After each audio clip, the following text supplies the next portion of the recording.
Okay, vast in one word. Mugler's influence on me. In fact, he's the be and end all for me.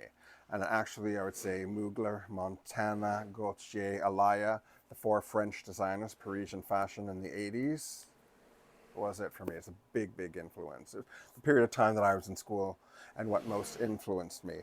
Um, Also, I remember seeing ads in GQ magazine, which I used to buy as a teenager, and seeing the Thierry Mugler ads and the clothing and the ads themselves just had such an attitude that nobody else did.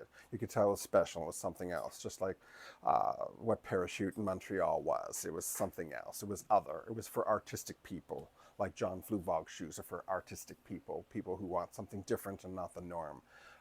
And I like that kind of, I don't know if it's so exclusive, but it takes a certain type of person to want to have that, own it, and carry it off.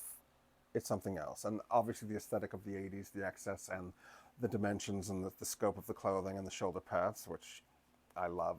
That's my period of time. So it's not going to leave. So Thierry Mugler, obviously we were fortunate here in Canada that the uh, museum in Montreal had that first collection. They developed that and brought all his clothing in for us to look and see live and in person. But it was so weird. I got a phone later in life, and I had my cell phone with me. And it was funny. I was seeing the show through my phone because I was constantly taking pictures. And I was looking at the show through the phone, and I had to stop myself and say, would you put the damn phone down and actually take a look at the clothes in the collection without the phone? It, I could have stayed there all day. I could have lived there.